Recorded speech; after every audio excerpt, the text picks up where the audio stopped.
إن أريد إلا الإصلاح ما استطعت وما توفيقي إلا بالله عليه توكلت وإليه أنيب. میں تو اصلاح کرنا چاہتا ہوں جہاں تک بھی میرا بس چلے، اور یہ جو کچھ میں کرنا چاہتا ہوں اس کا سارا انحصار اللہ کی توفیق پر ہے. اسی پر میں نے بھروسہ کیا اور ہر معاملے میں اسی کی طرف میں رجوع کرتا ہوں. بسم اللہ الرحمن الرحیم. الحمد للہ رب العالمین الرحمن الرحیم مالک یوم الدین ونشهد أن لا إله إلا الله ونشهد أن سيدنا ومولانا محمدا عبده ورسوله أرسله إلى الناس كافة بشيرا ونذيرا. أما بعد فإن خير الحديث كتاب الله وخير الهدي هدي محمد صلى الله عليه وسلم وشر الأمور محدثاتها وكل محدثة بدعة وكل بدعة ضلالة وكل ضلالة في النار. سبحانك لا علم لنا إلا ما علمتنا إنك أنت العليم الحكيم. رب اشرح لي صدري ويسر لي أمري واحلل عقدة من لساني يفقه قولي واحلل عقدة من لساني يفقه قولي. عزیز ساتھیو، نبی کریم حضرت محمد مصطفیٰ صلی اللہ علیہ وسلم کی سیرت مبارکہ کا جو سلسلہ چل رہا تھا، شاید یہ اس کی 7ویں کڑی ہے جو آج 8ویں کڑی ہے. 7ویں نہیں 8ویں کڑی ہے. رمضان المبارک کی وجہ سے درمیان میں تقریباً 1 مہینہ نہیں بلکہ 1.5 مہینے کا وقفہ ہو گیا. پچھلی مجلس ہماری اور آپ کی اس بات پر ختم ہوئی تھی کہ نبی کریم صلی اللہ علیہ وسلم کے ساتھ آپ کی دعوت کو روکنے کے لیے آپ کے مخالفین کیا اسلوب استعمال کر رہے تھے.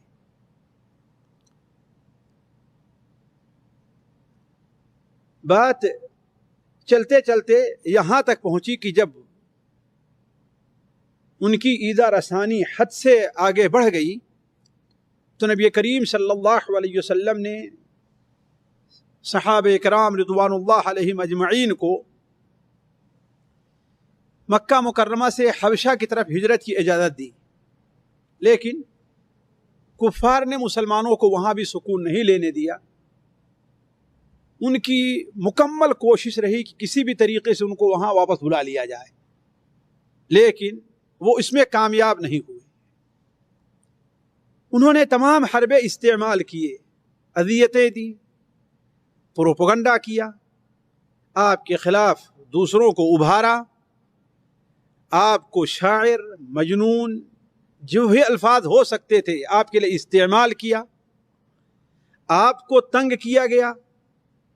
ہر طریقے سے کوشش رہی لیکن اس میں کامیاب نہیں ہوئے. حتیٰ کہ اب انہوں نے یہ دیکھا کہ مسلمانوں کے لیے ایک جائے پناہ کا انتظام ہو گیا ہے. انہیں خطرہ تھا کہ دھیرے دھیرے باقی مسلمان بھی مکہ مکرمہ سے ہجرت کر کے حبشہ کو چلے جائیں گے، اور جب وہاں پر اکٹھا ہو گئے، وہ ایک طور پر جمع ہو جائیں گے، تو کوئی بعید نہیں کہ ایک بار پھر دوبارہ واپس آ کر کے ہمارے اوپر حملہ کریں. اور ان کے سامنے ابرہا کی تاریخ تھی کہ ابرہا نے ہاتھی کے ذریعے، جو اصل حبشہ ہی کا رہنے والا تھا، اس نے ہاتھی ہی کے ذریعے حملہ کرنا چاہا. تو خطرہ یہ تھا کہ یہ مسلمانوں کی جماعت بھی جب وہاں اکٹھا ہو جائے گی تو ہمیں دوبارہ سکون اور چین سے نہیں رہنے دیں گے. ادھر مسلمانوں کو اللہ تبارک و تعالیٰ کی طرف سے یہ ایک عجیب مدد یہ ملی کہ 2 مکہ کے بڑے اہم، جن کا شمار بہادروں اور پہلوانوں میں تھا، وہ مسلمان ہو گئے، جیسے حضرت حمزہ رضی اللہ تعالیٰ عنہ اور حضرت عمر ابن الخطاب رضی اللہ تعالیٰ عنہ. ان دونوں کے مسلمان ہونے کے بعد جو مکہ مکرمہ میں ایک تبدیلی آئی تھی وہ یہ تھی کہ اب تک جو کمزور مسلمان تھے وہ اپنے دین کو چھپائے ہوئے تھے، خانہ کعبہ میں وہ نماز نہیں پڑھتے تھے۔ اللہ کے رسول صلی اللہ علیہ وسلم یہ جرأت کرتے تھے کہ وہ نماز پڑھیں، حضرت ابوبکر صدیق رضی اللہ عنہ جرأت کرتے تھے کہ اس کا اعلان کریں، لیکن خانہ مسجد حرام کے اندر وہ بھی نماز پڑھنے کی جرأت نہیں کرتے تھے۔ لیکن حضرت عمر فاروق رضی اللہ تعالیٰ عنہ کے مسلمان ہو جانے کے بعد اب مسلمان حتیٰ کہ کمزور مسلمانوں کو یہ جرأت ہوئی، جیسا کہ پچھلی مجلس میں حضرت عبداللہ ابن مسعود رضی اللہ تعالیٰ عنہ کا یہ بیان گزر چکا ہے، وہ کہتے تھے کہ ہم لوگ خانہ کعبہ یعنی مسجد حرام میں نماز نہیں پڑھ سکتے تھے، یہاں تک حضرت عمر مسلمان ہو گئے۔ اور روایات میں آتا ہے جس کی صحت مشکوک ہے لیکن یہ ممکن ہے، کوئی بعید نہیں ہے، کہ حضرت حمزہ رضی اللہ تعالی عنہ اور حضرت عمر فاروق رضی اللہ عنہ یہ دونوں ہتھیار لے کر کھڑے ہو جاتے اور مسلمان جو کمزور مسلمان تھے انہیں کہتے کہ آؤ مسجد حرام میں نماز پڑھو، دیکھیں تمہارا کون کیا بگاڑتا ہے۔ تو یہ چیز کفار کو کیا ہے بہت ہی پریشان کن تھی ان کے لیے۔ اب جب یہ دونوں بہادر مسلمان ہو چکے تھے تو ہوا یہ تھا کہ دین میں داخل ہونے والوں کی تعداد میں بھی آہستہ آہستہ اضافہ ہو رہا تھا، حتیٰ کہ باہر سے آنے والے بھی کچھ لوگ مسلمان ہو کر کے جا رہے تھے، جیسے طفیل ابن عمر دوسی رضی اللہ تعالیٰ عنہما ہیں، اور ان کا ذکر پچھلی مجلس میں آ چکا ہے۔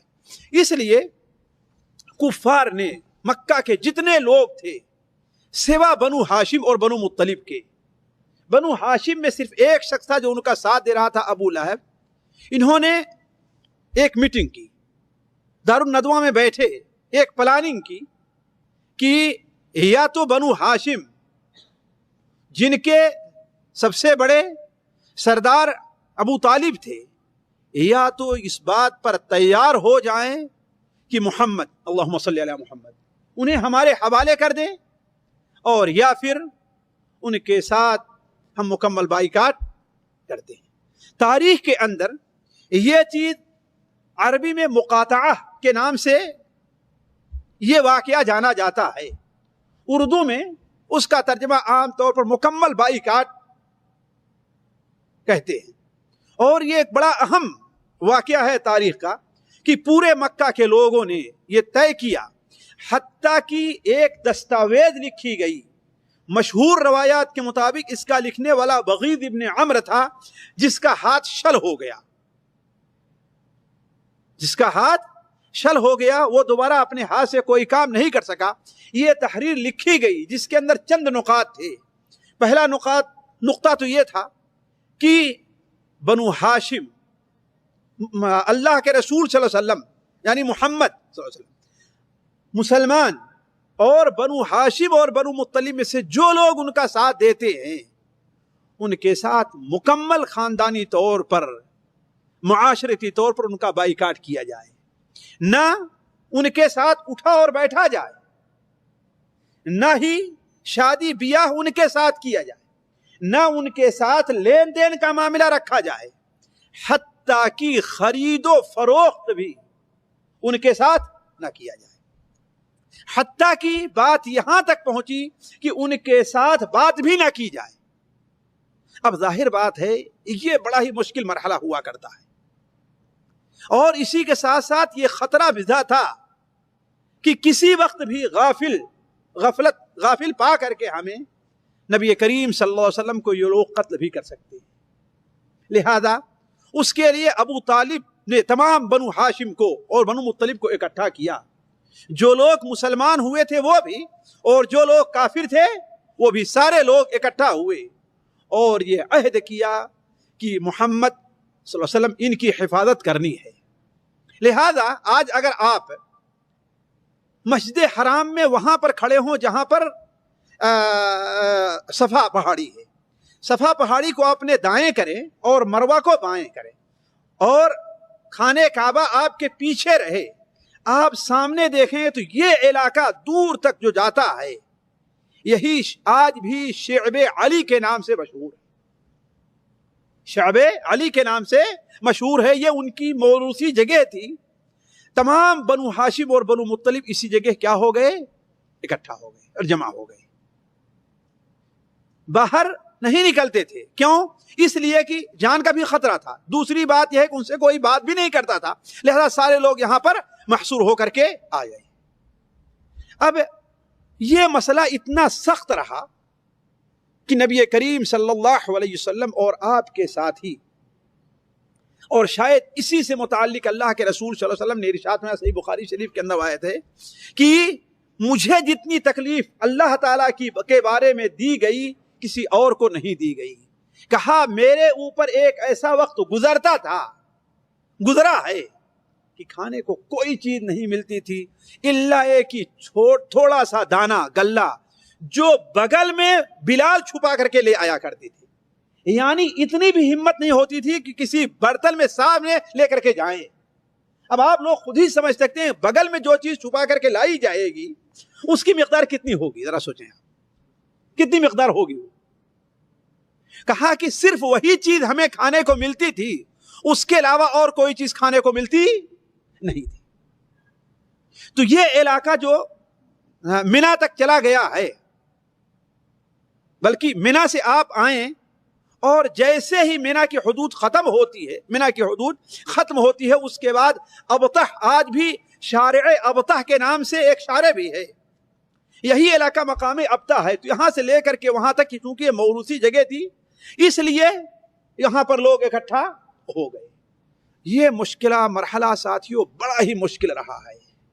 اگر تاریخ کے تحقیقی روایات طرف نہ جایا جائے تو بعض روایات میں تو اتنا آتا ہے کہ بسا اوقات بچے جب رویا کرتے تھے بھوک اور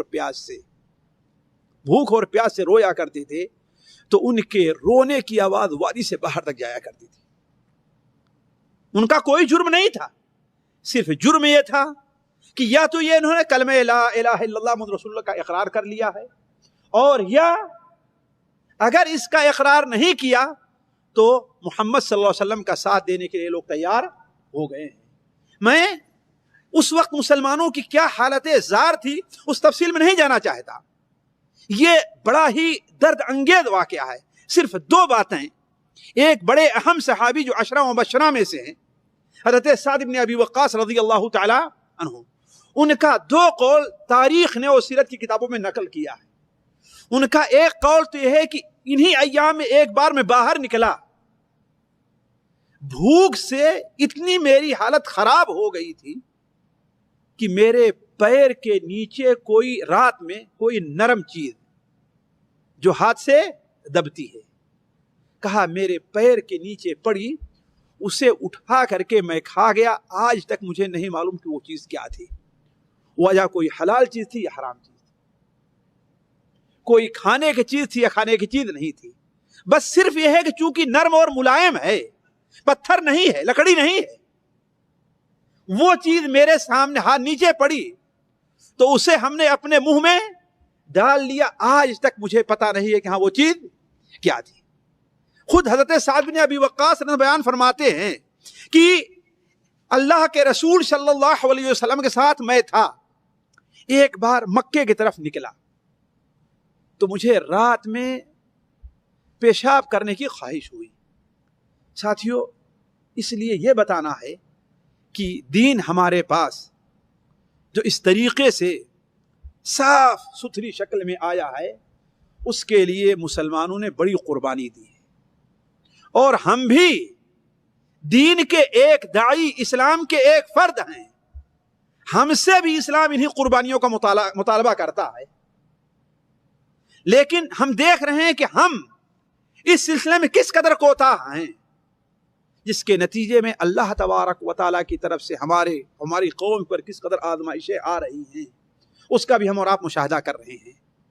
تو حضرت سعد بن ابی وقاص رضی اللہ تعالیٰ عنہ بیان فرماتے ہیں کہ ایک رات کو میں مکے کی گلی میں نکلا, راستے میں مجھے پیشاب کی حاجت محسوس ہوئی.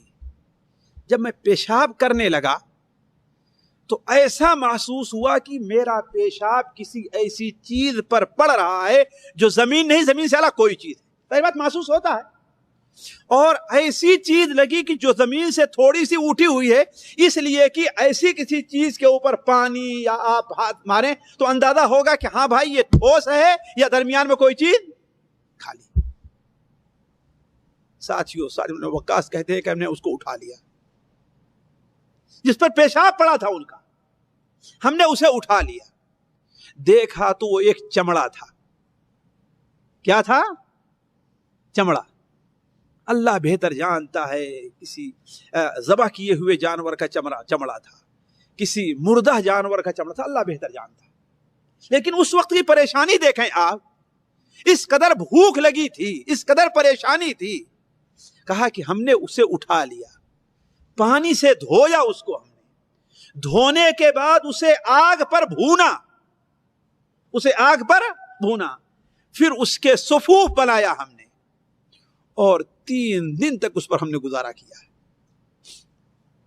کتنا؟ 3 دن تک ہم نے اس پر گزارا کیا ہے۔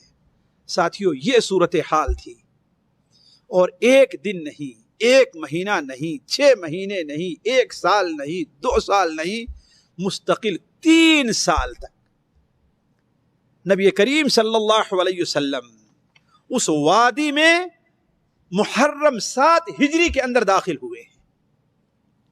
محرم 7 نبوی میں، ہجری میں نہیں، نعوذ باللہ من ذلک، 7 نبوی میں آپ صلی اللہ علیہ وسلم داخل ہوئے ہیں، اور 10 نبوی میں جا کر کے کہیں اس وادی سے آپ اور آپ کے ساتھیوں سے نکلنا نصیب ہوا ہے۔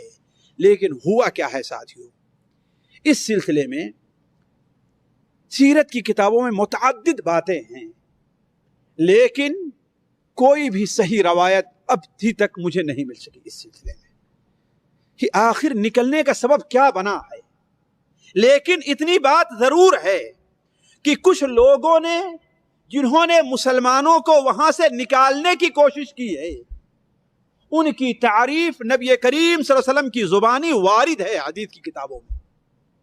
البتہ اہل تاریخ میں، اہل سیر کے نزدیک مشہور یہ ہے کہ ایک کفار کے ایک مشہور شخص کافر تھے، اس لیے کہ یہ جو تحریر لکھی گئی تھی اس پر سارے کے سارے لوگ خوشی سے موافق نہیں تھے، لیکن چونکہ عام رائے یہ تھی، اور خصوصاً بڑے بڑے سردار ابو جہل ہے، ابو لہب ہے، ان لوگوں کی اس پر موافقت تھی، لہذا کچھ لوگوں نے جو بڑے ہی نرم دل، بڑے ہی اچھے دل کے تھے، ان لوگوں نے بھی اس پر موافقت کی اور اس کا ساتھ دیا ہے۔ ان میں سے 5-6 کا نام سیرت کی کتابوں میں موجود ہے۔ ہشام ابن عمرو عامری، زہیر ابن ابی امیہ، ابو البختری، زمعہ ابن اسود اور مطعم ابن عدی، یہ 5-6 لوگ ہیں جن کا نام تاریخ کی کتابوں میں، سیر کی کتابوں میں موجود ہے۔ جو سیرت بتلاتی ہے وہ یہ ہے کہ سب سے پہلے ہشام ابن عمرو عامری یہ کیا کرتے تھے کہ کفر پر ہونے کے باوجود بھی جو کچھ بھی ان سے ہو سکتا تھا، رات میں چھپ چھپا کر کے نبی کریم صلی اللہ علیہ وسلم مسلمانوں کو کچھ چیزیں پہنچا دیا کرتے تھے، اور بعد تاجروں کے ساتھ مل کر کے سستے میں گلے انہیں مسلمانوں کو دلوا دیا کرتے تھے۔ کیوں؟ اس لیے کہ ان لوگوں کا معمول یہ تھا کہ اگر کوئی باہر سے قافلہ آتا، تاجر آتا جو مسلمانوں کی حالت کو نہیں جانتا تھا، اگر مسلمان نکل کر کے ان سے خریدنا چاہتے تو یہ لوگ خود بڑھ کر کے اسے منع کرتے اور اس سے زیادہ قیمت دے کر کے اسے خرید لیتے تھے۔ لیکن ہشام ابن عمرو عامری اگرچہ کفر پر تھے، انہوں نے یہ کیا کہ چھپ چھپا کر کے رات کی تاریکی میں مطعم ابن عدی اور حکیم ابن حزام، یہ لوگ چھپ چھپا کر کے نبی کریم صلی اللہ علیہ وسلم صحابہ کرام تک کچھ چیزیں پہنچا دیا کرتے تھے۔ صحابہ کرام کو یہ چیز میں ذہن سے میرے نکل گئی، صرف ایک وقت تھا سال میں کہ انہیں کچھ باہر نکلنے کا موقع ملتا اور کچھ چیزیں خرید سکتے تھے۔ وہ کب؟ جب حرمت والے مہینے آتے اور حج اور عمرے کا موسم ہوتا تو، اس لیے کہ اس بھیڑ میں ہر ایک کے اوپر ان کا بس نہیں چلتا تھا، خاص طور پر باہر سے آئے ہوئے لوگ، اور چونکہ کفر کے باوجود حرمت والے مہینوں کا احترام کیا کرتے تھے، اس لیے ان کے اوپر مسلمانوں پر لین دین میں اتنی سختی وہ نہیں کیا کرتے تھے، اتنی سختی نہیں کیا کرتے تھے، اس کے باوجود پورے سال ان کے اوپر مکمل طور پر پابندی رہا کرتی تھی۔ تو ایک دن ہوا یہ کہ حکیم ابن حزام جو حضرت خدیجہ رضی اللہ تعالی عنہا کے بڑے قریبی بھتیجے یا ایسے ان کا کوئی رشتہ تھا، وہ رات میں اپنے غلام کے ساتھ کوئی کھانے پینے کی چیز بھیج رہے تھے اپنی پھوپھی کو کہ ابو جہل بدبخت مل گیا وہاں پر، اور اس نے غلام کو پکڑ کر کے اس سے چھیننا چاہا، لیکن ابو البختری یا ان میں سے کوئی ایک نے کہا کہ یہ کیا تماشا ہے، اگر کوئی آدمی اپنی پھوپھی کو اپنی طرف سے کچھ بھیجنا چاہتا ہے تو تم روک کیوں رہے ہو؟ تو کہنے کا مطلب 3 سال گزر رہے تھے کہ کچھ لوگوں کو اس کے اوپر رحم آیا، پہلے سال رحم نہیں آیا، دوسرے سال رحم نہیں آیا کہ میرے قتل سے کیا ہے جفا سے توبہ، ہائے اس زود پشیمہ کا پشیمہ ہونا، کہ اب اتنی دیر کے بعد کیا اسے شرمندگی ہو رہی ہے۔ علی کل حال ہشام ابن عمرو سب سے پہلے یہ زہیر کے پاس جاتا ہے اور کہتا ہے کہ زہیر یہ بتائیے کیا تمہیں یہ پسند ہے کہ ہم لوگ کھائیں اور پئیں، ہمارے بچے ہر چیز ان کو ملے، لیکن مسلمانوں کو، محمد اور بنو ہاشم کو کوئی چیز کھانے کو نہ ملے؟ کہتے ہیں کہ میں تو پہلے بھی اس پر راضی نہیں تھا، لیکن میں اکیلے کیا کر سکتا ہوں؟ کہا کہ ایک آدمی اور تیار ہے۔ کہا وہ کون؟ کہا میں ہوں۔ کہا پھر تیسرا ڈھونڈو۔ تو وہ لوگ مطعم ابن عدی کے پاس گئے، مطعم ابن عدی کے پاس گئے، مطعم ابن عدی سے ذکر کیا، تو مطعم ابن عدی نے کہا کہ میں اکیلے کیا کر سکتا ہوں، کوئی میرے ساتھ ہو تو اس جو پروانہ لکھ کر کے لٹکایا ہوا اسے پھاڑ دیں ہم اس صحیفے کو۔ تو کہا کہ ایک آدمی اور تیار ہے۔ کہا کون؟ کہا میں ہوں۔ کہا کسی تیسرے کو ڈھونڈو۔ اس طریقے سے یہ 5-6 آدمی تیار ہو گئے، ہشام ابن عمرو، ابو البختری، زہیر ابن ابی امیہ، اسود ابن زمعہ اور مطعم ابن عدی، بعض روایت حکیم ابن حزام کا، یہ 6 تیار ہو گئے، اور رات کے اندر ایک پلاننگ کیا کہ صبح چاشت کے وقت ہمیں حرم میں چلنا ہے، جب سارے لوگ بیٹھے رہیں گے تو ایک آدمی کھڑے ہو کر کے اس کا اعلان کرے گا۔ چنانچہ یہ سب ایک ایک کر کے مسجد حرام پہنچے اور ہر ایک نے طواف کیا، اس لیے کھانے کا وقت طواف کیا کرتے تھے۔ طواف کیا، طواف کرنے کے بعد اس مجلس میں جس میں ابو جہل اپنے ساتھیوں کے ساتھ بیٹھا ہوا تھا، ابو البختری سب سے پہلے کھڑے ہوتے ہیں، اور نبی کریم صلی اللہ علیہ وسلم نے ابو البختری کے اس احسان کو آپ کبھی نہیں بھولے۔ چنانچہ غزوہ بدر کے موقع پر جب ابو البختری، یہ سارے لوگ کافروں کی طرف سے شریک تھے، تو آپ نے کہا کہ بنو ہاشم کے کچھ لوگ نہ چاہتے ہوئے بھی فوج میں، کافروں کی فوج میں ہیں، انہیں قتل نہ کرنا، انہیں گرفتار کرنا چاہا، اور کہا کہ ابو البختری بھی انہی لوگوں میں ہے جنہیں تم قتل نہ کرنا، انہیں گرفتار کر لینا۔ لیکن ابو البختری چونکہ مکے سے ایک آدمی کا ساتھ کر کے آئے تھے کہ ہم دونوں ایک ساتھ اپنی طرف سے دفاع کریں گے، لڑیں گے، جب ان کا ساتھی قتل ہونے کے قریب ہوا اور ایک انصاری نے اس پر حملہ کرنا چاہا، تو ابو البختری اس کی طرف سے دوڑا دفاع کرنے کے لیے۔ اس نے کہا، انصاری صحابی نے، کہ ابو البختری، ہمارے نبی نے منع کیا ہے کہ تمہیں میں قتل نہ کروں، اس لیے آپ الگ ہو جائیں، آپ کو نہیں قتل کرنا چاہتا۔ کہا میرے ساتھی کو؟ کہا نہیں، آپ کے ساتھی کو تو نہیں چھوڑوں گا میں۔ تو ابو البختری نے کہا کہ اگر میرا ساتھی نہیں بچتا ہے تو میں بھی نہیں بچوں گا۔ عرض کرنے کا مقصد کہ نبی کریم صلی اللہ علیہ وسلم نے ابو البختری کے اس احسان کو آپ نے بھولا؟ آپ بھولے نہیں تھے۔ آپ نے غزوہ بدر کے موقع پر جن لوگوں کو قتل نہ کرنے، انہیں صرف گرفتار کرنے کا حکم دیا تھا، ان میں ابو البختری بھی تھے، ابو البختری بن ہشام۔ تو کہنے کا مطلب یہ ہے کہ ابو البختری سب سے پہلے کھڑے ہوئے اور کہا کہ اے مکہ کے لوگوں، کیا تمہیں یہ پسند ہے کہ بنو ہاشم کے بچے بھوکے رہیں، بھوک اور پیاس سے مریں، اور ہمارے بچے امن و چین سے رہیں اور کھاتے پیتے رہیں؟ اللہ کی قسم یہ ظلم ہے، میں اس پر کبھی راضی نہیں ہوتا، اور اس پروانے کو, اس صحیفے کو اٹھا کر کے پھاڑ دوں گا میں جو خانے کعبہ پہ لٹک رہا تھا.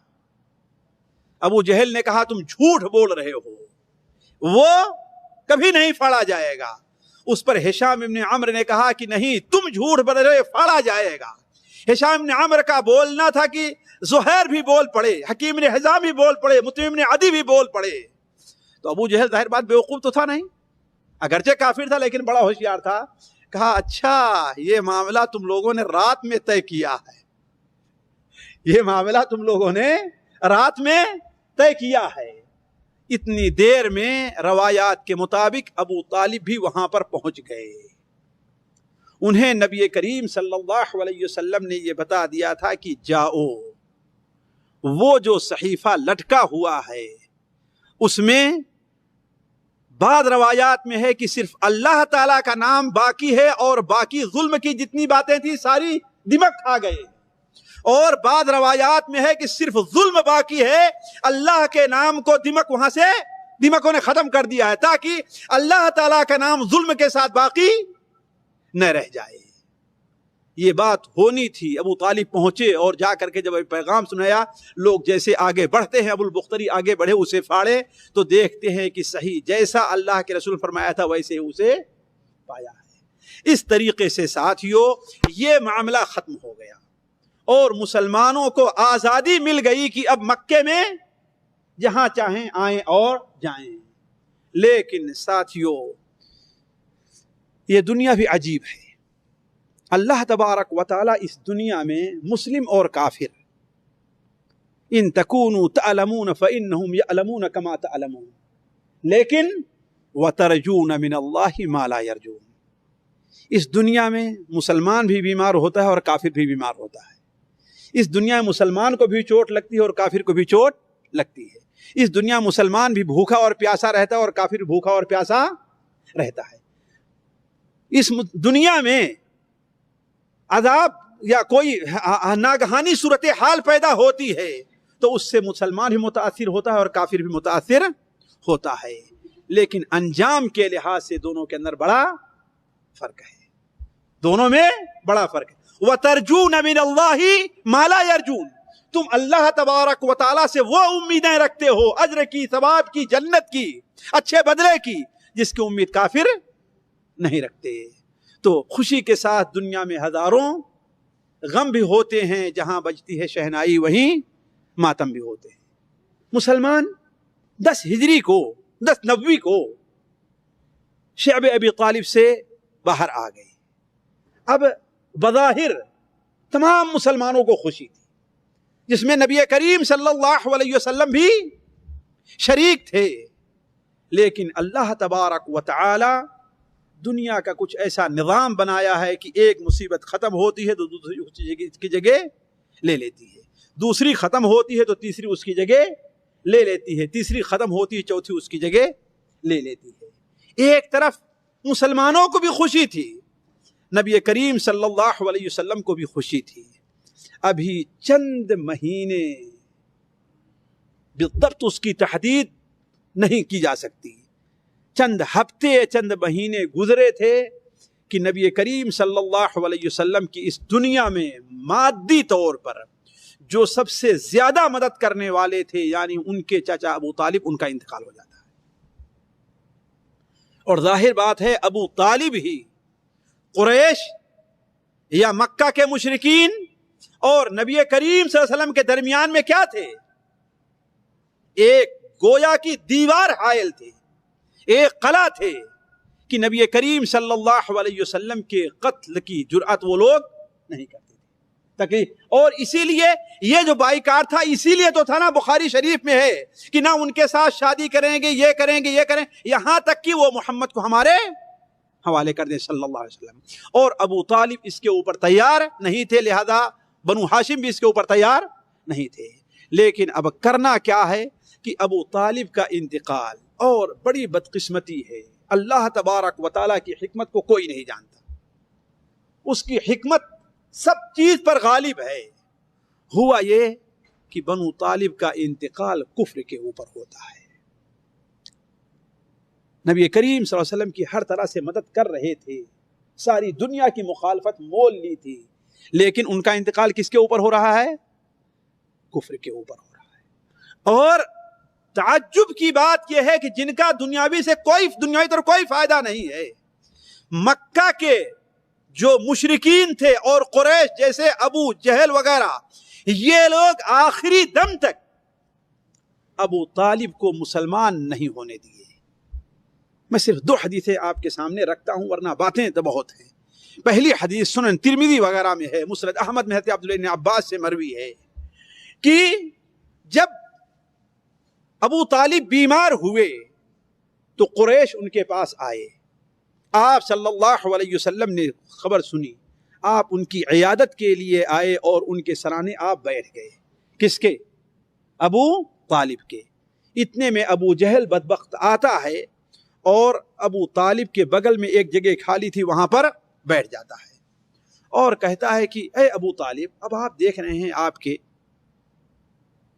کی عمر کیا ہے اور آپ بیمار ہیں، ذرا اب تو اپنے بھتیجے سے کہہ دیجئے کہ ہمارے بتوں کو گالیاں نہ دے، انہیں برا بھلا نہ کہے۔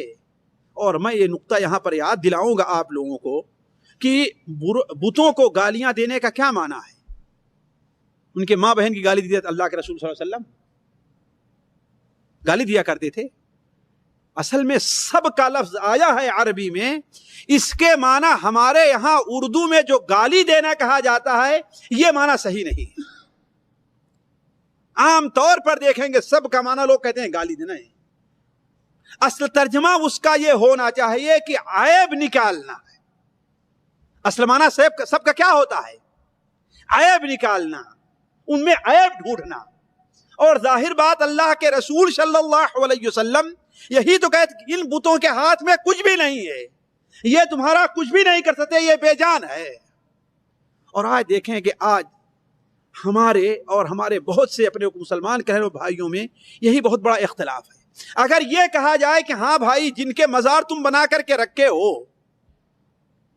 جن کو اپنی زندگی کی سب سے قیمتی چیزیں عبادت ان کے لیے تم کر رہے ہو، یہ تمہارے کسی کام آنے والے نہیں ہیں، ان کے اختیار میں کچھ بھی نہیں ہے، تو کیا ہے لوگ ناراض ہوتے ہیں؟ ارے دیکھو ساتھیوں، اسی الغات میں خود میرے ساتھ، اور بلکہ الغات میں ابھی وہ لوگ موجود ہیں جو درس میں حاضری صرف اس لیے چھوڑا ہے، انہوں نے ناراض اس لیے ہوئے ہیں کہ آج سے 10-15 سال پہلے جو جمعیت میں جو پروگرام ہوتا تھا، آپ میں سے شاید وہاں اس میں شریک ہونے والے لوگ نہیں ہیں، یہ صاحب یہ بات آئی کہ شیخ عبد القادر جیلانی کے ہاتھ میں کچھ بھی نہیں ہے، ان کو کوئی اختیار حاصل نہیں ہے، صرف اس پر ناراض ہو گئے کہ غوث اعظم کو انہوں نے برا بھلا کہہ دیا۔ ہم نے کوئی برا بھلا نہیں کہا، ہم ان کے لیے رحمت کی دعا کرتے ہیں، اللہ تعالیٰ کا ولی مانتے ہیں، اللہ کا نیک بندہ مانتے ہیں، لیکن ہم انہیں مختار کل، مالک ارض و سما جیسا کہ آپ لوگوں نے سمجھ بیٹھا، ہم اس کو نہیں مانتے۔ وہ اللہ کے ایک بندے ہیں اور عاجز بندے ہیں، اللہ کے ایک بندے ہیں اور عاجز بندے ہیں۔ اللہ تبارک و تعالیٰ کے سامنے کسی کا کوئی بس نہیں چلتا۔ نبی کریم صلی اللہ علیہ وسلم ہیں آپ کے سب سے بڑے معین اور مددگار۔ آپ کے چچا اس دنیا سے جا رہے ہیں، لیکن آپ کو اختیار نہیں کہ ان کی زبان سے کلمہ لا الہ الا اللہ کہلوا لیں۔ اس پر غور کرنے کی ضرورت ہے ساتھیوں۔ یہ فرق سمجھیں کہ عاجز کون ہے، مجبور کون ہے اور جابر کون ہے، مجبور کون ہے اور مختار کل کون ہے۔ ارض و سما، زمین و آسمان، ہر چھوٹے بڑی چیز کا مالک کون ہے، اور اس دنیا میں باقی جو بندے ہیں ایک ذرے کے بھی مالک نہیں ہے، کوئی ایک ذرے کا بھی مالک نہیں ہے۔ یہ الگ چیز ہے کہ ہم اپنی طرف سے شعر بنا لیں کہ بلاد اللہ ملکی تحت حکمی سے ہے، یہ ظاہر کہ عالم میں ہر ایک شے پر ہے قبضہ غوث اعظم کا، نعوذ باللہ من ذالک۔ یہ ایسا شرک ہے جو مکہ کے مشرکین نے بھی نہیں کیا تھا۔ خیر، بات دوسری طرف جائے، میں اس کو چھیڑنا نہیں چاہتا۔ بات یہاں سے نکل گئی تھی کہ اللہ کے رسول صلی اللہ علیہ وسلم کے بارے میں ابو جہل کیا کہتا ہے کہ ان کو منع کر دیجئے کہ اب تو ہمارے بتوں کو برا بھلا کہنے سے یہ رک جائیں۔ آپ نے کہا بھتیجے، آخر تم اپنے قوم کے لوگوں کو شکایت کا موقع کب تک دیتے رہو گے؟ کب تک تمہاری شکایت لے کر کے میرے پاس؟ نے کہا کہ اے عم، اے چچا، میں ان سے صرف ایک کلمے کا مطالبہ کرتا ہوں بس، اریدہم علی کلمۃ تدین لہم العرب وتؤدی الیہم العجم الجزیہ۔ میں ان سے صرف ایک کلمے کا، ایک بات کا مطالبہ کرتا ہوں کہ اس کا وہ اقرار کر لیں تو عرب کے سارے لوگ ان کے تابع ہو جائیں گے، سارے لوگوں پر، سارے عرب پر ان کی حکومت چلے گی، اور عجم کے لوگ انہیں ٹیکس دینا شروع کروا کر۔ ابو جہل نے کہا ایسے کلمے تو ہم سے 10 کلمے کہلا لو، ایک کلمے کی کیا سی بات ہے؟ اتنی ایک کلمے سے اگر اتنا بڑا ہمیں کچھ ملنے والا ہے تو ایک کلمہ نہیں 10 کلمہ کہنے کے لیے میں تیار ہوں۔ چچا نے کہا بھتیجے وہ کون سا کلمہ ہے؟ آپ نے کہا لا الہ الا اللہ محمد الرسول اللہ، یہی وہ کلمہ ہے۔ تو اس پر کہتے ہیں کہ اجعل الالہۃ الہا واحدا ان ھذا لشیء عجاب۔ سورہ صاد کی ابتدائی آیتیں، صاد والقرآن ذی الذکر بل الذین کفروا فی عزت و شقاق، جن لوگوں نے کفر کیا ہے وہ گھمنڈ کے اوپر اڑے ہوئے ہیں اپنی، اور مخالفت کر رہے ہیں، اور وہ کہتے ہیں کہ اجعل الالہۃ الہا واحدا ان ھذا لشیء عجاب۔ اس نے تو تمام معبودوں کو، تمام بزرگوں کو بنا کر کے ایک ہی معبود بنا دیا ہے۔ ان ھذا لشیء عجاب، یہ تو بڑی عجیب چیز ہے۔ واللہ سورہ صاد کی ابتدائی آیات کا ترجمہ جا کر کے پڑھ لیں۔ جب ابو طالب کا مرض اور بڑھ گیا، حتیٰ کہ اب یہ آثار ظاہر ہونے لگے کہ اب دنیا سے ان کے رخصت ہونے کا وقت ہے۔ ساتھیوں یہ تفصیل میں اس لیے رکھ رہا ہوں کہ ہمارے یہاں اردو میں بعض بڑے مشہور سیرت نگاروں نے بدقسمتی سے، جس میں علامہ شبلی نعمانی رحمہ اللہ بھی ہیں، بعض واضح دلائل کے موجود بھی ان سے اتنی بڑی بھول ہو گئی ہے کہ جسے بچکانا کہا جا سکتا ہے، وہ بھی اس کے اوپر مصر ہیں کہ ہاں ابو طالب مسلمان ہو گئے تھے، اور بعض ضعیف تر روایتوں کو سہارا لے کر کے بخاری اور مسلم کی روایتوں کو انہوں نے ناقابل اعتبار قرار دیا۔ اس لیے یہ چیز آپ کے سامنے رکھ رہا ہوں کہ جب ابو طالب کا مرض اور بڑھ گیا، یہاں تک کہ اب وفات کے آثار نمایاں ہوئے، آپ صلی اللہ علیہ وسلم نے آخری کوشش کرنی چاہیے ان کے ساتھ۔ آپ تشریف لے جاتے ہیں، اور یہ حدیث ساتھیوں بخاری اور مسلم میں ہے۔ بخاری اور مسلم میں حضرت سعید ابن مسیب جو بڑے مشہور تابعی ہیں، ان کے والد مسیب ابن حزن سے مروی ہے، یہ مسیب ابن حزن سے مروی ہے۔ وہ بیان کرتے ہیں کہ جب اللہ کے رسول صلی اللہ علیہ وسلم ابو طالب کے پاس تشریف لے گئے اور ان کی بیماری بہت بڑھ گئی تھی، تو کیا دیکھا کہ ان کے پاس ابو جہل بیٹھا ہوا ہے اور عبداللہ ابن ابی امیہ بیٹھے ہیں، اللہ کے رسول صلی اللہ علیہ وسلم کے سالے، جو بعد میں حضرت ام سلمہ سے شادی، ام سلمہ کے بھائی ہیں، ان کے سالے، آپ کے سالے، وہ دونوں بیٹھے ہوئے ہیں۔ آپ صلی اللہ علیہ وسلم وہاں پہنچے اور کہا کہ اے عم، اے چچا، آپ صرف ایک کلمہ کہہ لیجئے، بس صرف ایک بار اپنی زبان سے کلمہ لا الہ الا اللہ ادا کر لیجئے، اس لیے کہ دل سے مانتے تھے، وہ اللہ کے رسول صلی اللہ علیہ وسلم کو اللہ کا رسول مانتے تھے، اس پر ان کا یقین تھا۔ لیکن ساتھیوں اسی لیے علماء کلمے کی شرائط میں یہ لکھتے ہیں کہ علم ہونا چاہیے، یقین ہونا چاہیے، اور اقرار ہونا چاہیے۔ اقرار کے ساتھ ساتھ کیا ہونا چاہیے؟ اس کے تابع فرمان بھی، اس غلامی بھی انسان آنا چاہیے۔ صرف دل سے مان لینا، یقین کر لینا، یہ کافی نہیں ہے۔ آپ نے کہا چچا آپ یہ کلمہ اپنی زبان سے کہہ دیجئے، لا الہ الا اللہ، میں سن لوں اپنے کان سے، اللہ تعالیٰ کے نزدیک میں آپ کے لیے جھگڑ لوں گا، ضد کر لوں گا، سفارش کر دوں گا آپ کی۔ لیکن عبداللہ ابن ابی امیہ اور ابو جہل کہتا ہے کہ ابو طالب پوری زندگی جو ہے تم عبد المطلب کے مسلک پر رہے, ان کے دین پر رہے, ان کی شریعت پر رہے, ان کے طریقے پر رہے. اب آخری وقت میں چھوڑ دو گے تو تمہیں لوگ دنیا کے لوگ کیا کہیں گے؟ آپ انہیں ابھارتے رہے کہ یہ کلمہ پڑھ لے, اور وہ دونوں بدبخت ہے. ساتھیو, اسی لیے علماء نے اس حدیث سے ایک فائدہ ذکر کیا ہے کہ برے لوگوں کا ساتھ نہیں کرنا چاہیے, برے لوگوں کا ساتھ اختیار نہیں کرنا چاہیے. کیوں؟ برے لوگ برا راستہ ہی آپ کو دکھائیں گے. برا آدمی, ایک آدمی شراب پی رہا ہو, آپ کے کمرے میں ایک آدمی ہے جو بے نمازی ہے, فجر کے لیے نہیں اٹھتا ہے, تو وہ کبھی نہیں چاہے گا آپ اٹھ کر کے جائیں, وہ چاہے گا کہ آپ بھی سوتے رہیں. اے بات صحیح کہ نہیں صحیح ہے؟ کسی محلے میں اگر ایک عورت زنا کرتی ہے, اس کے بارے میں لوگوں کو معلوم ہو جائے, تو وہ چاہے گی کہ پورے محلے کی لڑکیاں کیا ہو جائیں, زنا کرنا شروع. تو برا کبھی بھی نہیں چاہے گا کہ لوگ اچھے بنے. تو اسی لیے علماء کہتے ہیں کہ برے لوگوں کا ساتھ اختیار نہیں. لا تصاحب الا مؤمنا المرء علی دین خلیلہ, یہ اللہ کے فرمان ہے.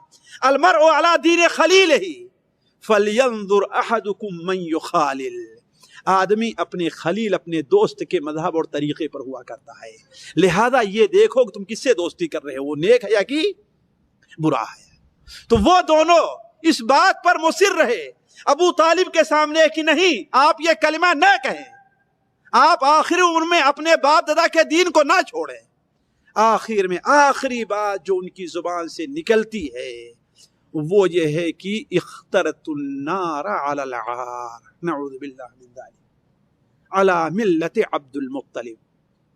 مجھے شرم گوارا نہیں ہے, آگ گوارا ہے, نعوذ باللہ من ذلک.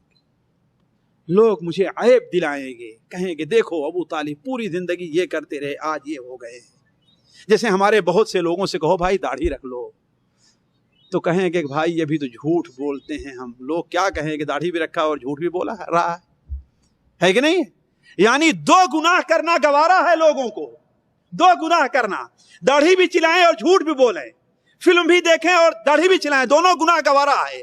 لیکن دونوں میں سے ایک گناہ گوارا نہیں, ایک گناہ گوارا نہیں ہے. تو عرض کرنے کا مقصد انہوں نے کیا کہا کہ ہم نے آگ کو قبول کر لیا لیکن مجھے شرم دلائے یہ گوارا نہیں ہے.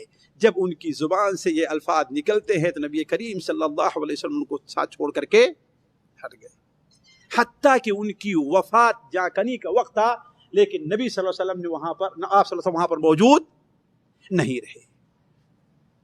بلکہ پھر آپ نے کہا بھی کہ میں تمہارے لیے دعائے مغفرت کرتا رہوں گا یہاں تک کہ اللہ تبارک و تعالی ہمیں منع کر دے. تو اس پر جو ہے سورہ توبہ کی آیت نازل ہوتی ہے, ما کان للنبی والذین آمنوا ان یستغفروا للمشرکین ولو کانوا اولی قربی. نبی کے لیے اور مؤمنین کے لیے یہ مناسب نہیں ہے کہ مشرکین کے لیے دعائے مغفرت کریں, خواہ وہ رشتہ دار ہی ہوں. اور خصوصی طور پر ابو طالب کے بارے میں سورہ قصص کی وہ آیت نازل ہوتی ہے, انک لا تہدی من احببت ولکن اللہ یہدی من یشاء. آپ جس کو چاہیں ہدایت نہیں دے سکتے. ساتھیو, سیرت کے درس یہ سبق لینا چاہیے کہ کسی کو ہدایت دینا یا نہ دینا یہ کس کا کام ہے؟ نبی کے جب اختیار میں دوسرے کو اختیار کہاں سے مل سکتا ہے؟ انک لا تہدی من احببت, آپ جس کو چاہیں پسند کریں اس کو آپ ہدایت نہیں دے سکتے. البتہ اللہ جس کو چاہتا ہے ہدایت دیتا ہے, وہ عالم بالمہتدین. اور ہدایت کے راستے پر چلنے والے کے لائق کون سے لوگ ہیں اللہ تعالیٰ ان کے بارے میں جانتا ہے. تو عرض کرنے کا مقصد یہ ہے ساتھیوں کی, شعب ابی طالب سے مکمل بائیکاٹ ختم ہونے کے بعد نبی کریم صلی اللہ علیہ وسلم کو جہاں ایک طرف سکون ملا, دوسری طرف سکون چھن گیا کہ آپ کے چچا اور آپ کے چچا کے انتقال ہوئے. ابھی اس لیے کہ تقریباً رجب میں ان کا انتقال ہوا تھا, بعض روایت مطابق ابھی 3 مہینہ بھی نہیں گزرے تھے کہ اسی سال رمضان میں نبی کریم صلی اللہ علیہ وسلم کی سچی وزیر, سب سے زیادہ آپ کی مونس و غمخوار, نبوت سے پہلے اور نبوت کے بعد آپ کی سب سے زیادہ مدد کرنے والی ام المؤمنین حضرت خدیجہ الکبریٰ رضی اللہ تعالی عنہا بھی اس دنیا سے چلی گئی. بعض مؤرخین نے جبکہ سیرت کی کتابوں میں، پرانی سیرت کی کتابوں میں اور حدیث میں اس کا ذکر کہیں نہیں آیا ہے، البتہ متأخرین مؤرخین نے، بہت سے لوگوں نے اس سال کا نام کیا رکھا ہے؟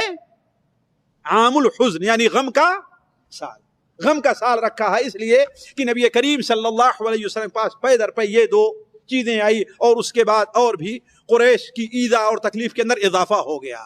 جب یہ دونوں، اس لیے کہ ساتھیوں دیکھیے، میں ہمیشہ اس نقطے پر میں غور کر رہا تھا کہ ایک آدمی ہے، باہر چاہے جتنا پریشان رہے، لیکن شام کو جب گھر آتا ہے تو اس کو تسلی اور اطمینان دینے والا کوئی ہو، سکون دلانے والا کوئی ہو، اس کی صحیح خدمت کرنے والا کوئی ہو، اس سے صحیح محبت کرنے والا کوئی ہو، تو پورے دن کا غم اسے بھول جایا کرتا ہے نا؟ اب نبی کریم صلی اللہ علیہ وسلم باہری طور پر آپ کی مدد کرنے والے جو تھے ابو طالب، وہ بھی نہیں رہ گئے، اور جو اطمینان اور سکون دلانے والی گھر کے اندر حضرت خدیجہ رضی اللہ تعالیٰ عنہا تھی، وہ بھی نہیں رہ گئی۔ لہذا آپ کو دونوں طرف سے پریشانی لاحق ہوئی، دونوں طرف سے۔ اسی لیے بعض مؤرخین نے اس کو غم کا سال لکھا ہے، اور وہ حق بجانب ہے اس میں۔ پہلی طرف یہ کہ باہر کے میدان میں کفار اور مشرکین آپ کو مزید تکلیفیں دینا شروع کر دیے، اور یہی سبب بنا ہے نبی کریم صلی اللہ علیہ وسلم کے مکہ چھوڑ کر کے طائف جانے کا، جیسا کہ اگر آج موقع ملا تو اس کا ذکر، ورنہ اگلی مجلس میں اس کا ذکر ہوتا ہے، آپ کے جانے کا موقع ملا ہے۔ اور دوسری وجہ یہ بنی ہے کہ دن بھر آپ پریشان رہے، اور شام کو جب آپ گھر واپس آتے تھے تو آپ کو گھر میں اطمینان اور سکون دلانے والا کوئی نہیں رہ گیا تھا، یعنی ہر طرف سے میدان کیا ہے؟ خالی نظر آیا۔ اسی لیے بعد سچے آپ کی متابعت کرنے والی عورتوں نے، جن میں حضرت عثمان ابن مظعون کی بیوی کا ذکر آتا ہے، کہ آپ کے اس غم اور تکلیف کو انہوں نے محسوس کیا، اس پریشانی کو محسوس کیا، اور آپ کے پاس آتی ہیں اور کہتی ہیں اے اللہ کے رسول، آپ شادی نہیں کریں گے؟ آپ شادی نہیں کریں گے؟ تو کہا کوئی مناسب عورت ہے؟ تو انہوں نے کہا کہ ہاں، بیوہ عورت بھی ہے اور کنواری لڑکی بھی ہے، آپ کس سے شادی کرنا چاہتے ہیں؟ کہا وہ کون کون سی ہیں؟ کہا اولاً تو آپ کے اوپر ایمان لانے والی حضرت سودا بنت زمعہ ہیں، جن کے شوہر مسلمان ہوئے تھے اور ان کا انتقال ہو گیا ہے، ان کا نام سکران تھا، ان کا انتقال ہو گیا ہے، ایک تو وہ ہیں، اور دوسرے آپ کے سب سے پیارے اور محبوب ساتھی بیٹی عائشہ بنت ابی بکر ہیں۔ تو انہوں نے کہا کہ جاؤ ان دونوں کو پیغام دو۔ آپ صلی اللہ علیہ وسلم فرمایا جاؤ ان دونوں کو پیغام دو۔ آپ صلی اللہ علیہ وسلم کا پیغام لے کر جب حضرت ابوبکر کے گھر پہنچتی ہیں اور انہیں خوشخبری سنائی کہ ساری دنیا کی نعمت تمہارے گھر میں آ جا رہی، کہا وہ کیسے؟ کہا اس لیے کہ اللہ کے رسول صلی اللہ علیہ وسلم عائشہ سے شادی کے لیے راغب ہو سکتا ہے۔ عائشہ کی عمر صرف 6 سال کی تھی، عائشہ کی عمر کیا تھی؟ صرف 6 سال کی تھی۔ حضرت ابوبکر نے کہا کہ وہ تو ہمارے بھائی ہیں، یہ ان کے بھائی کی بیٹی ہے۔ آپ نے کہا کہ نہیں، وہ میرے لیے جائز ہے، ہمارے دینی بھائی ہیں، حقیقی بھائی نہیں ہیں۔ اس کی وجہ ساتھیوں ایک قصہ لمبا ہے، وہ ذکر کروں تو بہت وقت لگے گا، کہ نبی کریم صلی اللہ علیہ وسلم کو خواب میں، صحیح بخاری شریف میں 3 بار آپ کو دکھایا گیا، حضرت عائشہ ایک ریشم کے کپڑے میں ان کی تصویر لپٹی ہوئی ہے، اور فرشتہ لا کر دکھاتا ہے خواب میں کہ یہ آپ کی بیوی ہے۔ اس لیے آپ صلی اللہ علیہ وسلم اس پر راضی ہو گئے تھے کہ ہاں بھائی انہیں شادی کا پیغام بھیجا جائے۔ تو حضرت ابوبکر راضی ہو گئے، ان سے نکاح ہو گیا، البتہ رخصتی 3 سال کے بعد مدینہ منورہ میں ہوئی ہے۔ اور حضرت سودا کے پاس جاتی ہیں، ان سے ذکر کرتی ہیں، تو حضرت سودا بھی راضی ہو گئی اور کہا میرے باپ سے ذکر کیجیے۔ ان کے باپ سے زمعہ سے جب ذکر کیا گیا، اور یہی زمعہ ابن اسود ہیں جنہوں نے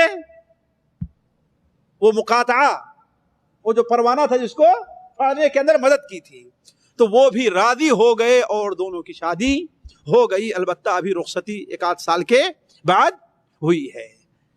حضرت سودا بنت زمعہ کا بھائی باہر کہیں گیا ہوا تھا، آتا ہے تو بڑا ناراض ہو رہا ہے اور کہا یہ کیسے ہوگا جو ہمارے مخالف ہیں، ہمارے خداؤں کو برا بھلا کہتے ہیں، انہیں اپنی بہن کیسے میں دے دوں؟ اور مسلمان ہونے کے بعد بہت افسوس کیا کرتے تھے کہ میں پاگل تھا، پاگل بیوقوف تھا، مجھے پہلے ہی راضی ہو جانا چاہیے، میں اعتراض کیوں کر رہا تھا اس شادی کے اوپر؟ تو عرض کرنے کا مقصد کہ حضرت سودا، حضرت ابو طالب اور ان دونوں کے انتقال کے بعد نبی کریم صلی اللہ علیہ وسلم کے اوپر یہ مشکل اور پریشانی کے وقت ہوئے، اور اسی سال آپ صلی اللہ علیہ وسلم 10 نبوی کے اندر آپ صلی اللہ علیہ وسلم نے حضرت سودا حضرت عائشہ سے شادی کی۔ ساتھیوں، یہ حالات تھے کہ ایک دن نبی کریم صلی اللہ علیہ وسلم مکے سے باہر نکلتے ہیں۔ اس وقت کفار نے ابو طالب کے انتقال کے بعد ایک اور چال چلی تھی، وہ یہ تھی کہ اب ایسا کرو کہ اسے تکلیف دینے سے زیادہ کوئی فائدہ نہیں ہے، اصل مسئلہ ہے کہ اس کی بات کو سنو ہی نہیں، کوئی دھیان ہی نہ دو، جہاں بات کرنے لگے چھوڑ کر کے چلے جاؤ، جہاں بات کرنے لگے شور غوغا مچا دو۔ جیسے قرآن مجید میں اللہ تعالیٰ ارشاد فرماتا ہے وقال الذین کفروا لا تسمعوا لهذا القرآن والغوا فیہ، لا تسمعوا لهذا القرآن، کافر لوگ کیا کہتے ہیں؟ اس قرآن کو تم سنو نہیں، اور جب تمہارے سامنے قرآن پڑھا جانے لگے تو شور شرابہ تم لوگ شروع کر دو۔ آپ صلی اللہ علیہ وسلم باہر نکلتے تھے، روایات میں آتا ہے کہ بسا اوقات آپ صلی اللہ علیہ وسلم صبح کو نکلتے تھے، اس لیے کہ آپ نے دعوت کے کام میں کوئی سستی نہیں کی تھی۔ جہاں کہیں بھی اکیلے بھی لوگوں کو دعوت دے رہے ہیں، بھرے مجمع بھی دعوت دے رہے ہیں، بازار میں بھی دے رہے ہیں، لوگوں کا دروازہ کھٹکھٹا کر کے بھی آپ دعوت دے رہے ہیں، جس کو پہچانتے ان کو بھی دعوت دے رہے ہیں، جن کو نہیں پہچانتے ان کو بھی دعوت دے رہے ہیں، حتیٰ کہ جس کے بارے میں معلوم ہے یہ دعوت قبول کر لے گا اس کو بھی دعوت دے رہے ہیں، اور جس کے بارے میں معلوم کہ دعوت قبول نہیں کرے اسے بھی آپ دعوت دے رہے ہیں۔ بسا اوقات آپ صبح کو نکلتے تھے تو شام کو آتے تھے تو آپ کی آواز سننے والا کوئی ایک آدمی بھی نہیں ملتا۔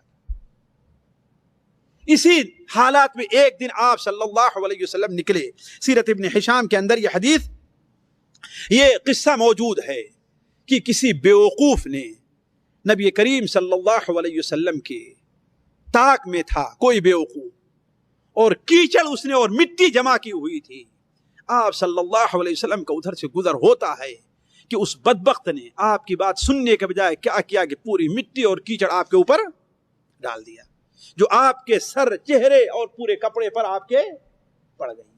آپ صلی اللہ علیہ وسلم ظاہر بات اس حال میں اب باہر جانے کا کوئی موقع نہیں تھا، واپس گھر پر آتے ہیں۔ گھر آنے کے بعد آپ کی ایک بیٹی شاید حضرت زینب ہیں، آپ کی بیٹی حضرت زینب ہیں، آپ صلی اللہ علیہ وسلم کے سر پر سے مٹی کو دور کر رہی تھی، مٹی کو دھوئے جا رہی تھی اور روئے جا رہی تھی۔ آپ صلی اللہ علیہ وسلم نے کہا کہ اے بیٹی رو نہیں، فَإِنَّ اللَّهَ مَانِعٌ أَبَاكَ، اس لیے کہ اللہ تبارک و تعالیٰ تیرے باپ کو کبھی رسوا اور ضائع نہیں کرے گا، تیرے باپ کی اللہ تعالیٰ مدد کرے گا۔ اور پھر اسی وقت افسوس کے ساتھ آپ کہتے رہے کہ جب تک ابو طالب زندہ تھے قریش مجھے وہ ایذائیں اور وہ تکلیفیں نہیں دے سکے جو ان کے انتقال کے بعد دینا شروع کر دیے ہیں۔ تو اس طریقے سے آپ صلی اللہ علیہ وسلم نے جب یہ سمجھ لیا کہ شاید مکہ کی زمین کے اندر جتنے لوگ مسلمان ہونے والے تھے اب مسلمان ہو گئے ہیں، اب زیادہ لوگ مسلمان نہیں ہوں گے، مکے میں جتنے سبزے اگنے والے تھے اب اگ چکے ہیں، اور باقی زمین کیا ہے؟ اب بنجر ہے، یہاں کوئی سبزہ اگنے والا نہیں ہے۔ مکے کی زمین میں جتنے ہیرے تھے وہ ہمارے پاس آ گئے ہیں، اب مکے کے اندر جتنے صدف ہیں بغیر موتیوں کے ہیں، کسی میں موتی نہیں ہے۔ لہذا نبی کریم صلی اللہ علیہ وسلم نے سوچا کہ اس شہر سے نکل کر کے کسی اور شہر کی طرف جانا چاہیے، اور مکہ مکرمہ کے سب سے زیادہ قریبی جو شہر تھا وہ کون شہر تھا؟ طائف تھا، جو آج بھی 100 سے 80 کلومیٹر کی دوری پر ہے، 100 سے 80 کلومیٹر کی دوری پر طائف ہے، اور ظاہر بات مشہور ہے، پرانا بھی اس کا نام وہی تھا اور آج بھی اس کا نام وہی ہے۔ یہ چند شہر ہیں عرب کے جو اپنے نام پر باقی ہیں، ورنہ سارے شہروں کے نام کیا ہیں؟ تبدیل ہو گئے ہیں، جیسے ہمارے اور آپ کے ہاں شہروں کے نام بدلتے رہا کرتے ہیں، لیکن طائف کا نام اب بھی طائف ہے جیسے اس زمانے میں طائف تھا. آپ صلی اللہ علیہ وسلم شوال میں، اس لیے کہ رمضان میں حضرت خدیجہ کا انتقال ہوا تھا، رجب میں حضرت ابو طالب کا انتقال ہوا تھا، تو شوال کے مہینے میں آپ صلی اللہ علیہ وسلم 10 نبوی شوال میں آپ نے طائف کا ارادہ کیا، اور مکے والوں کو معلوم ہو گیا کہ طائف جا رہے ہیں. بعض روایتوں میں ذکر ہے کہ آپ کے ساتھ آپ کے غلام زید ابن حارثہ بھی تھے، منہ بولے بیٹے زید ابن حارثہ بھی تھے. اور بعض روایات میں ہے کہ آپ اکیلے اور پیدل گئے ہیں. آپ شوال میں وہاں سے نکلے، آپ صلی اللہ علیہ وسلم پہنچے طائف. طائف میں پہنچ کر کے نبی کریم صلی اللہ علیہ وسلم نے اولاً طائف کے سرداروں کا قصد کیا. وہاں بات نہیں بنی تو بازار میں آپ گئے، پھر طائف کے سرداروں کے پاس آئے، لیکن ایک آدمی بھی پورے شہر میں، روایات کے مطابق 10 دن آپ طائف میں رہے ہیں. اور ظاہر بات طائف اس وقت الغات اس سے کچھ بڑا رہا ہوگا. 10 دن میں شاید کوئی گھر آپ نے نہ چھوڑا ہو، کوئی بازار آپ نے نہ چھوڑا ہو، کوئی مجلس آپ نے نہ چھوڑی ہو جہاں پر آپ صلی اللہ علیہ وسلم پہنچے نہ ہو. ایک صحابی ہیں، ان کی روایت صحیح ابن خزیمہ مسند احمد میں ہے، خالد العدوانی. وہ بیان فرماتے ہیں کہ میں نے اللہ کے رسول صلی اللہ علیہ وسلم کو مشرق ثقیف میں دیکھا. مشرق ثقیف کے ایک بازار کا نام ہے جو طائف کے مشرقی جانب تھا، کہ آپ صلی اللہ علیہ وسلم ایک عصا کا سہارا لے کر کے کھڑے ہوئے تھے، اور آپ وہاں پر لوگوں کو دعوت دے رہے تھے، اور اس دعوت میں آپ سورہ والسماء والطارق کی تلاوت کر رہے تھے. والسماء والطارق وما ادراک ما الطارق النجم الثاقب ان كل نفس لما عليها حافظ فلينظر الانسان مما خلق من ماء دافق يخرج من بين الصلب والترائب انه على رجعه لقادر. آپ صلی اللہ علیہ وسلم طارق، جس کے اندر اللہ تعالیٰ کی وحدانیت، اللہ تعالیٰ کی قدرت اور قرآن کی حقانیت، والسماء ذات الرجع والارض ذات الصدع انه لقول فصل وما هو بالهزل. اور کفار کی مکاری اور آپ کے کو جو تکلیف دی جائے اس کا بھی ذکر ہے اس سورت کے اندر. آپ یہ سورت پڑھ کر کے لوگوں کو سورت پڑھ کے لوگوں کو نصیحت کر رہے تھے.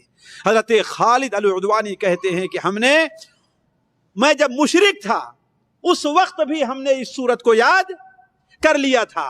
کاش کہ اس وقت میں اسلام قبول کر لیا ہوتا، کاش کہ اس وقت میں مسلمان ہو گیا ہوتا، اور اسلام لانے کے بعد بھی اس سورت کو میں پڑھ رہا ہوں.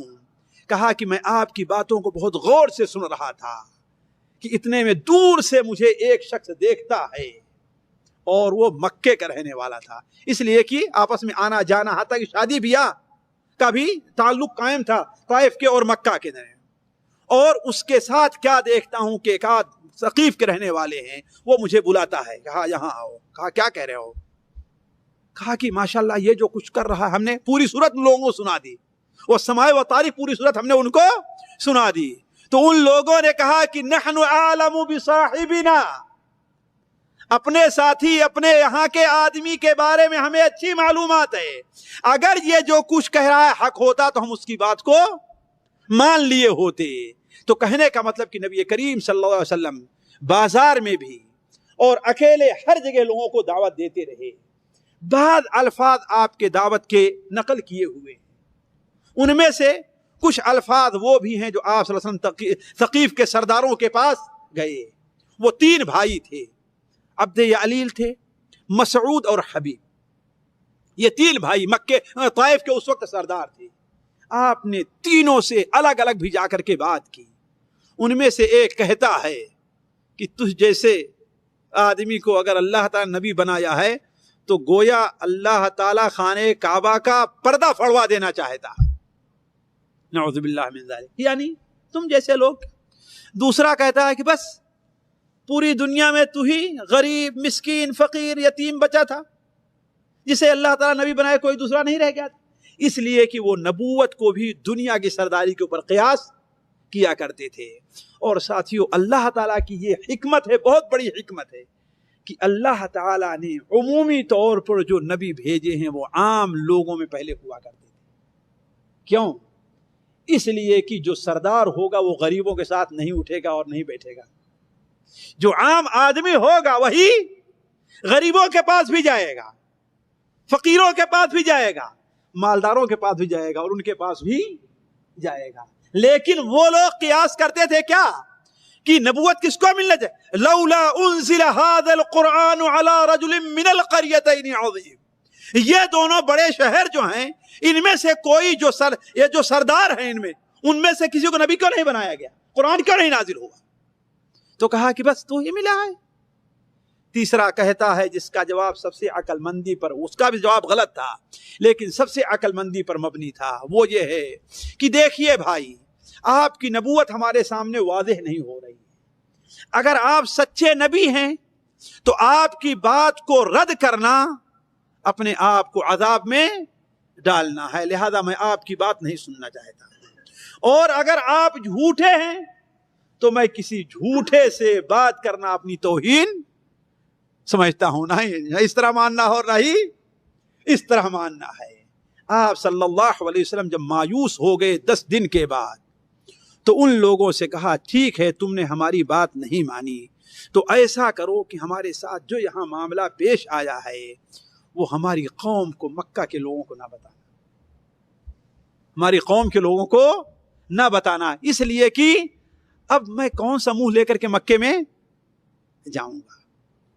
لیکن ان بدبختوں نے ایسا کیا ساتھیوں. لیکن یہ بتا دوں یہ کوئی صحیح روایت نہیں ہے، البتہ سیرت کے اندر بہت مشہور ہے کہ انہوں نے اوباشوں اور لونڈوں اور غلاموں کو آپ کے پیچھے لگا دیا اور آپ کو پتھریں مار مار کر کے وہ جو آپ رخصت ہوئے تو آپ کے پاؤں کو زخمی کرتے رہے. یہ ایک روایات میں آتا ہے اور یہ کوئی بعید نہیں ہے، اس لیے کہ جس کا کوئی سہارا بظاہر دنیا میں نہیں ہوتا اس کی کوئی قدر دنیا کے اندر نہیں کی جاتی.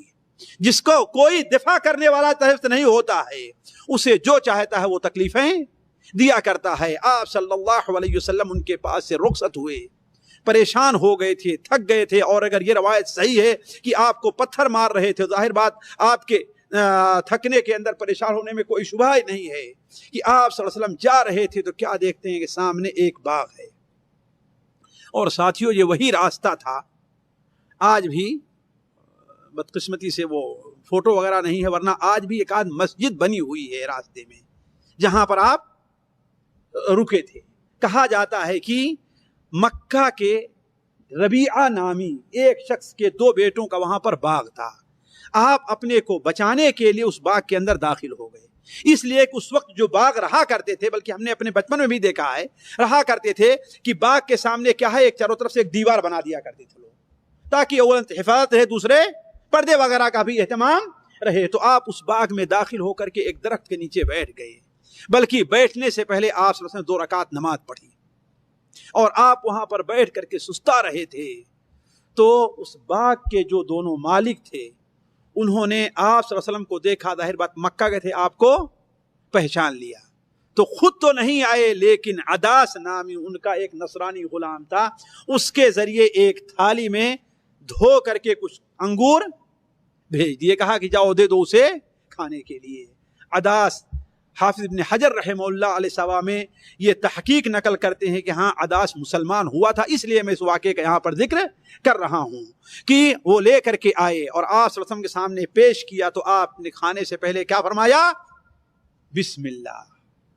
اس نے کہا کرے یہ کلمہ کیا تم کہہ رہے ہو؟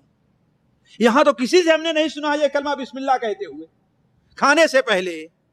تو کہا کہ میں اللہ کا نبی ہوں، اللہ نے مجھے نبی بنا کر کے بھیجا ہے. تم کہاں کے رہنے والے ہو؟ تو کہتا ہے کہ میں نینوا کا رہنے والا ہوں. کہا اچھا، جو اللہ کے بندے یونس ابن متہ کا جو شہر تھا، آپ نے جب یونس ابن متہ کا نام لیا تو کہتا تمہیں کیسے معلوم، آپ کیسے جانتے ہیں؟ تو کہا کہ وہ ہمارے بھائی ہیں، میں بھی اللہ کا نبی ہوں اور وہ بھی اللہ تعالیٰ کے نبی تھے. اور یونس علیہ السلام کا قصہ جب اس کے سامنے آپ نے رکھا تو آگے بڑھ کر کے آپ کے ہاتھ کو، آپ کے پیر کو چومنا اس نے شروع کر دیا. اب اس کے جو دونوں مالک تھے یہ دیکھ کر کے گھبرا گئے کہ یہ کیا معاملہ ہوا. چنانچہ اسے بلایا، یہاں جاؤ، یہ کیا کر رہے ہو؟ کہا کہ اس نے یہ بات بتائی ہے جو نبی کے علاوہ کوئی دوسرا نہیں بتا سکتا. کہا کہ نہیں جو ہے تمہارا دین ان کے دین سے بہتر ہے، نعوذ باللہ من ذالک. علی کل حال آپ صلی اللہ علیہ وسلم وہاں سے رخصت ہوئے. آپ کا رخ مکے کی طرف تھا. یہی بات کہہ کر کے میں اپنی بات کو بند کرتا ہوں، پھر آگے چلے گا. آپ صلی اللہ علیہ وسلم وہاں سے رخصت ہوئے. ساتھیوں دیکھیں اس نقطے کے اوپر ذرا آپ لوگ غور کر لیں. ہر آدمی اس کو سمجھ سکتا ہے کہ آپ اپنے گھر سے بھاگیں، اپنے گھر سے آپ نکل جائیں، آپ ہفتے 10 دن 15 دن 20 دن غائب رہیں اور پھر خالی ہاتھ، کہیں سہارا نہ ملے، آپ گھر میں داخل ہونا چاہیں تو کتنی شرمندگی آپ کو ہوگی. سوچیں آپ اس نقطے کے اوپر غور کریں، کتنی شرمندگی ہوگی. کہ کچھ امید لے کر کے انسان باہر جاتا ہے نا، ناراض ہو کر کے گئے کہ ہاں میں جا رہا ہوں، مجھے یہاں مل جائے گا. ایک آدمی اپنے گھر سے ناراض ہو کر نکلے، میں جا رہا ہوں نوکری کرنے کے لیے، ہفتے 10 دن 15 مہینہ ڈھونڈتا رہے، نوکری نہ ملے اور پھر واپس چلا جائے تو کیا سمجھیں گے لوگ اس کو؟ بلکہ اور عیب دلائیں گے، تو ایسا ہی نگوڑا ہے، نکما ہے. اگر کسی لائق ہوتا تجھے کچھ ملتا کہ نہیں ملتا؟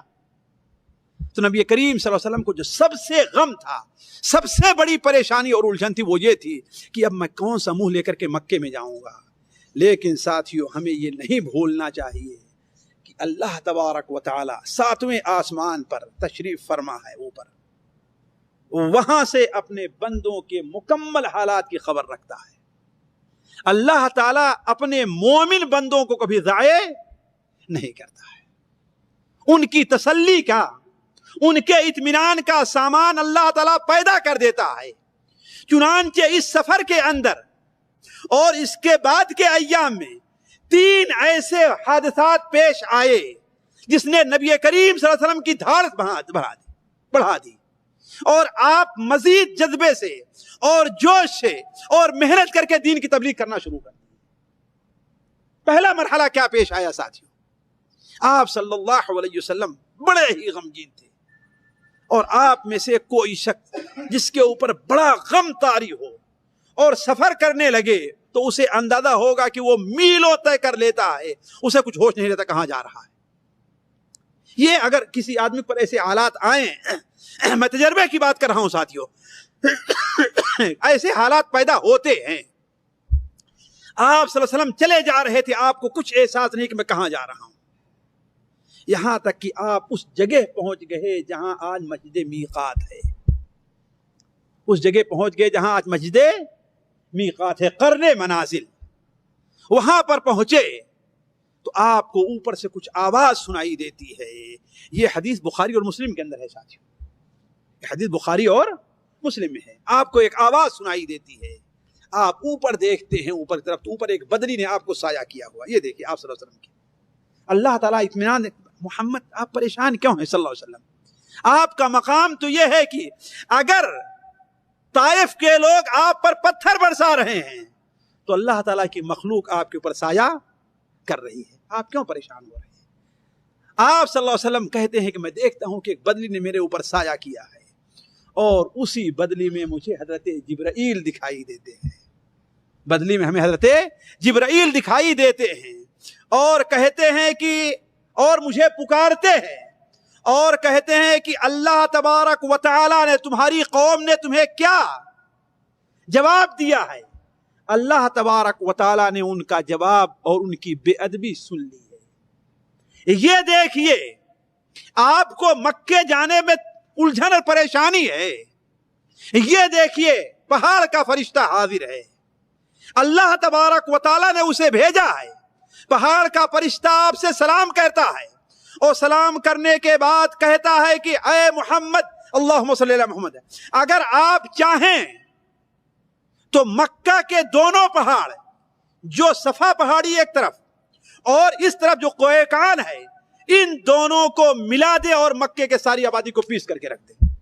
ہمارے یہاں یہ جو طائف کے بارے میں اس کو ملاحظہ کرتے ہیں، یہ بات غلط ہے، اس لیے کہ طائف والوں سے آپ کو کوئی بڑی شکایت نہیں تھی، وہ تو غیر تھے ہی، اصل شکایت کس کو تھی؟ آپ کو اپنے۔ اسی لیے اخشبین کا لفظ ہے بخاری شریف میں، اور اخشبین انہی دو پہاڑوں کو کہا جاتا ہے لغت کے اندر۔ تو کہا کہ اللہ تعالیٰ نے مجھے بھیجا ہے، اور کہا اگر وہ اجازت دیں تو ان دونوں پہاڑوں کو ملا دو تاکہ مکے کی ساری آبادی پس کر کے رہ جائے۔ آپ صلی اللہ علیہ وسلم نے فرمایا کہ لا بل ارجو ان یخرج اللہ من اصلابہم من یعبد اللہ وحدہ لا شریک لہ، میں امید رکھتا ہوں کہ اگر یہ لوگ میرے اوپر ایمان نہیں لے آ رہے ہیں تو اللہ تعالیٰ ان کی نسل سے ایک ایسی قوم پیدا کرے گا جو صرف اللہ تعالیٰ کی عبادت کرے گی۔ اور آپ کی یہ امید صحیح نکلی کہ مکے کے اندر کفر اور کافر باقی نہیں رہ گئے۔ فتح مکہ کے بعد کفر اور کافر باقی نہیں رہ گئے۔ یہ آپ کے لیے بڑے اطمینان کا معاملہ تھا کہ اگر دنیا کے لوگ میری حفاظت نہیں کر رہے ہیں تو جو دنیا کی حفاظت کرنے والا ہو میرے ساتھ ہے۔ وہاں سے آپ صلی اللہ علیہ وسلم کو اطمینان ہوا اور آپ چلتے ہیں مکے کی طرف، وادی نخلا میں پہنچتے ہیں۔ اور میرا اندازہ یہ ہے، اور مجھے یاد آ رہا ہے کہ استاد شیخ صفی الرحمان صاحب رحمہ اللہ نے بھی لکھا ہے کہ آج زیمہ نام کا جو شہر آباد ہے مکے اور طائف کے درمیان میں، یہ وہی علاقہ ہے، یہ وہی علاقہ ہے۔ وہاں پر قافلے رکنے کی ایک جگہ تھی، کہا یہاں پانی کا انتظام ہے۔ آپ وہاں پر ٹھہر گئے مکے میں داخل ہونے سے پہلے، اور 2-3 دن تک آپ وہاں پر رہے۔ آپ وہاں کتنا دن؟ 2-3 دن رہے۔ اور روایات میں آتا ہے کہ آپ کی خبر سن کر کے مکہ سے نکل کر کے صحابہ کرام بھی آپ کے پاس آئے۔ یہاں آپ کے تسلی کا کیا سامان رہا؟ جو پہلے سے بھی عجیب تھا، ابھی جو ہوا تھا اس سے عجیب تھا۔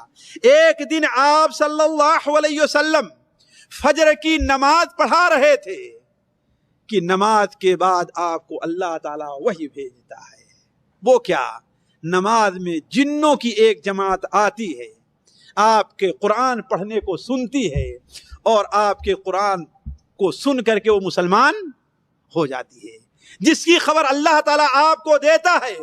قُلْ أُوحِيَ إِلَيَّ أَنَّهُ اسْتَمَعَ نَفَرٌ مِّنَ الْجِنِّ يَسْتَمِعُونَ الْقُرْآنَ۔